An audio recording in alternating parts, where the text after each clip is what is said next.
Okay, so mga kaibigan, marami pa rin talaga nagtatanong sa atin tungkol sa biting point, ano. So to this video mga kaibigan, ituturo ko sa inyo kung paano talaga ang tamang paghanap ng biting point. Pero bago yan, meron muna akong ipapakilala sa inyo mga kaibigan. Okay, so pinapakilala ko sa inyo mga kaibigan si Arsenio. Yan. So siya po ay manual transmission mga kaibigan. So siya ay pinangalanan kong Arsenio. So ngayon, dito ko sa inyo ituturo kung paano talaga ang tamang paghanap ng biting point. So let's go! So nandito tayo ngayon mga kaibigan sa loob ng ating sasakyan, si Arsenio. So kagaya nga ng sinabi ko, ito po ay manual transmission. Mayroon po kasi nagtatanong sa atin ditong viewers na kung paano daw ba ang tamang paghanap ng biting point. Kailangan po bang naka-brake habang hinahanap si biting point? Or kailangan bang hindi nakatapak sa brake habang hinahanap si biting point? So yan po yung tanong sa atin nung mga ilang viewers natin dito sa ating channel. So dito sa video na to, dito sa vlog natin, dito ko ipapakita sa inyo mga kaibigan kung paano talaga hinahanap si biting point. So sa mga hindi pa po nakakaalam kung ano ang biting point, actually nagawan ko na po ng video yan. So ilalagay ko na lang po dyan sa itaas yung link, no? Para makita nyo, mapanood ninyo kung paano or kung ano ang biting point na sinasabi ko ngayon. So dito kasi ngayon, dito sa video natin ngayon, ituturo ko lang sa inyo kung paano talaga ang tamang paghanap ng biting point. So para mas maintindihan nyo kung ano talaga ang biting point, so panoorin nyo po yung video kong ginawa niyan. So ilalagay ko yung link niyan sa itaas. Okay, so wag na natin patagalin. So manual transmission po, ano, kaya kailangan natin hanapin si biting point. May ipapakita ko sa inyo mga kaibigan, yung mga pedals dito ipapakita ko sa inyo para po mas maintindihan nyo po. So yung mga kaibigan, kung napapansin nyo po, nandito tayo ngayon nakapark sa flat surface. So patag po yung ating pinagpaparadahan yan. Kung makita nyo semento, patag po siya, no? Ngayon, actually mga kaibigan, ano, so paano nga ba ang tamang paghanap ng biting point? Actually po, yung dalawa na yon ay tama naman. So ano ba yung dalawa na yon? Okay, so una, pwede mong hanapin si biting point na nakatapak ka ng brake. Okay, so ngayon, pangalawa, pwede mo naman hanapin si biting point na hindi ka nakatapak sa brake.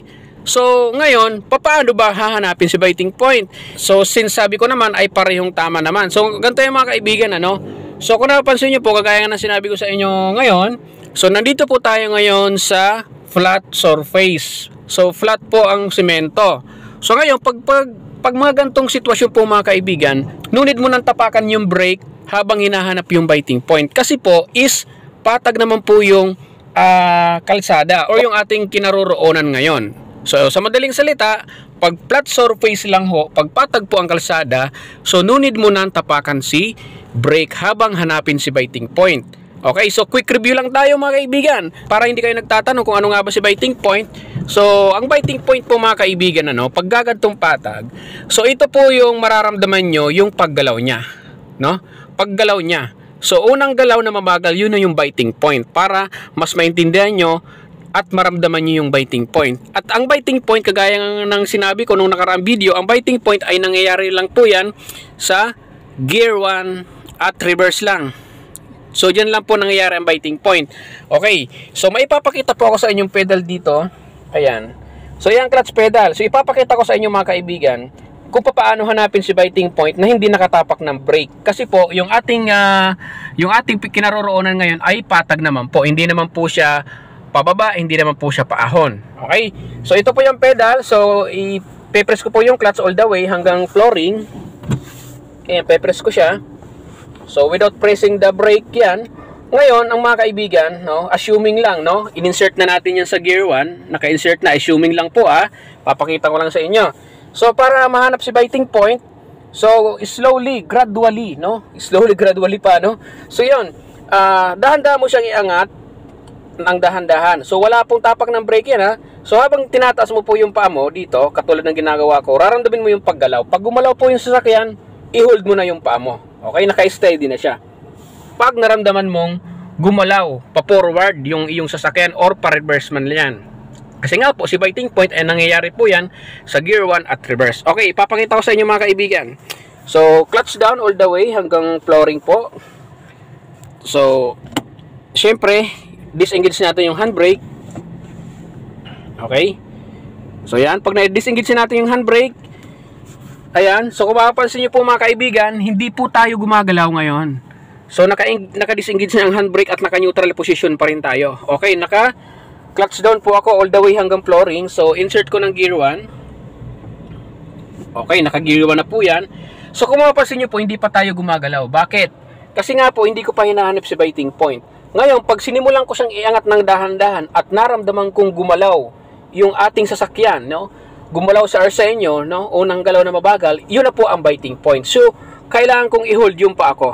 Okay? Without pressing the brake at without pressing the gas pedal. Pansinin nyo po, dahan-dahan ko iangat yan. Ngayon, raramdamin ko ang paggalaw niya. Pag naramdaman kong gumalaw yan, yun ang biting point niya. I-hold ko lamang yan. Okay, ayan, tinataas ko na po. So, ayan. Ayan, konti pa. Okay, ayan, gumagalaw na po na mabagal. Pansinin nyo po, nakahold na po yung pa ako dyan. Hindi ko na po yung ginagalaw. At pansinin nyo, yung ating sasakyan, kontrolado kong andar. Yan, umaandar po yan, paabante. Ayan, oh. So, wala pong tapak ng brake yan, ano? At nakahold ang clutch ko. So, ayan po, dahan-dahan lang po. Yan. Okay, so magbe-brake muna tayo, mag-i-stop muna tayo. Ayan. So, balik ko muna ng neutral, handbrake. Okay? So ngayon mga kaibigan, kung napansin nyo, ayan, nag-move tayo pa forward ng ganung kabagal. Okay? Ganung kabagal. So yun po ang biting point, no? So hindi mo na kailangan tapakan si brake pedal kapag ka po gantong patag naman yung kinaroroonan ninyo. Okay? So yun po ang biting point natin. Ngayon, paano naman yung biting point na nakatapak ng brake? So ganito yan mga kaibigan, ipapakita ko ulit sa inyo kung ano yung pagkakaiba nila. So, ganito na po yan mga kaibigan, ano? Kung paano hanapin si biting point na nakatapak sa brake. So, ibig sabihin, hinahanap mo si biting point habang tayo ay nakapress ng brake pedal. So, yung gantong paghahanap na biting point mga kaibigan na nakatapak tayo ng brake, ito po ay malimit po na ginagawa lang sa mga paahon, no? Sa mga paahon na sitwasyon. Kasi po, pag hindi po tayo nakapress ng brake, na naandun po tayo sa sitwasyon na paahon, so possible po na umatras yung sasakyan natin. Okay? So yun, doon po sa mga sitwasyon na yon, ginagawa yung biting point na habang nakatapak sa brake pedal. So ipapakita ko sa inyo mga kaibigan para po mas maintindihan niyo. So assuming lang po mga kaibigan, ano, nandun tayo sa sitwasyon po na inclined position na kalsada. So assuming lang po mga kaibigan na nandun tayo sa paahon. Okay? At nakahinto po tayo. So, para mahanap natin si biting point na hindi tayo umaatras, so, kailangan po natin tapakan yung brake habang hinahanap si biting point. So, ipapakita ko sa inyo mga kaibigan, then makita nyo po ang kaibahan yan. Okay. So, ito po yung clutch pedal. So, sabi ko nga kanina, nangyayari naman si biting point sa gear 1 at reverse lamang. Okay? So, ngayon, sabi ko nga, assuming nandun tayo sa paahon na kalsada, ngayon, ang gagawin natin dito, ayan, so, press ng brake. Kanina, hindi tayo nakapress ng brake. Ano po? Kasi nga, nandun tayo sa sitwasyon na patag. Ngayon, assuming, nandito tayo ngayon sa paahon, no? Sa inclined position, assuming lang. So, press ng brake at press ng clutch all the way hanggang flooring. Okay, so dalawa po nakapress yan mga kaibigan. Ayan. So, ngayon, ang gagawin natin, syempre, disengage natin yung handbrake at engage natin ng gear 1. Okay, so ngayon, ayan, mapapansin nyo po, naka-brake po ako at naka-clutch down po yan hanggang flooring. So, para mahanap natin si biting point mga kaibigan, habang nakatapak tayo ng brake, iaangat na natin ng dahan-dahan ang ating kaliwang paa until maramdaman natin si biting point. Kaya lang mga kaibigan, ang mararamdaman po natin na biting point dito, hindi na po siya gagalaw. Bakit po hindi tayo gagalaw? Kasi po, nakatapak po tayo ng brake. No, unlike po kanina, habang hinahanap natin si biting point without pressing the brake pedal, so pag na-reach natin yung biting point kanina, gagalaw na kaagad siya kasi hindi natin natatapakan yung brake. Ngayon mga kaibigan, ito ang kaibahan nila, no? Ang mararamdaman natin na biting point dito is manginginig po ang ating sasakyan. Mag-jerk po siya. Ibig sabihin nun, magkakaroon po ng vibration, yun na po yung biting point niya. Okay? So isipin na lang natin yung vibration po na yun na sana yung under niya.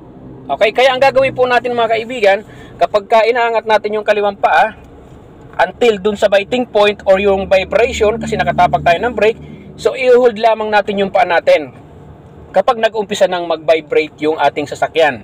Okay? Tapos pag nag-vibrate po yung ating sasakyan, ramdaman natin na mayroon ng vibration, so ang gagawin natin sa clutch, hold then tatanggalin natin si brake. Pag tinanggal natin yung paa natin sa brake pedal, gagalaw na po siya mga kaibigan. Okay? So nandun po tayo sa incline position sa mga paahon. So ito, naka-engage tayo ng gear 1. At the same time, naka-press tayo ng clutch all the way, tapos ng brake. So ngayon, nahanapin ko po yung biting point. Makita nyo yung pako, tinataas ko ng dahan-dahan. Ayan. Mararamdaman ko po mga kaibigan, manginginig po yung sasakyan natin. Pag nanginig, hold yung paa sa clutch. Okay? So ayan, kung tipang taas, hindi pa nanginginig. Ayan po, nanginginig na po yung sasakyan natin. Ngayon, since nanginginig na, hold. Ayan, hinold ko na po yung kaliwang paa ko. So tatanggalin ko na lang yung preno ko. Pag tinanggal ko yan, yung preno po, ayan, tatanggalin ko po. Ayan, tinanggal ko na po yung paa ko sa preno. Kung mapapansin nyo po mga kaibigan, gumagalaw na po yan. Ayan, basta't nakahold lang yung paa nyo sa clutch doon sa biting point. Ayan, mapapansin nyo, umaandar po yan ng dahan-dahan, kontrolado po. Okay, yan po yung tinatawag na biting point. So mag-i-stop lang tayo. Ayan. Okay, neutral lang. Okay, so yan po mga kaibigan, ang pagkakaiba ng dalawa. So pareho po pwedeng gawin yung biting point, no? So without pressing the brake, pwede mong hanapin si biting point. Ang mararamdaman nyo lang ay unang galaw, ang paggalaw. Pag kayo po ay nakapress naman ng brake habang hinahanap si biting point, ang mararamdaman nyo po ay yung vibration. Yun na po yung biting point nya. Basta ang kailangan lang po natin gawin, kailangan lang nating i-hold yung kaliwang paa sa clutch kapag naramdaman natin yung biting point. So yun lang po mga kaibigan, sana po nakatulong sa inyo ang video na to. Lalong-lalo na po doon sa mga viewers ko, sa mga new drivers na ang pinag-aaralan ay manual transmission. So yun lang mga kaibigan, this is Driving with Archie at lagi po nagpapaalala sa inyo na ingat sa pagmamaneho.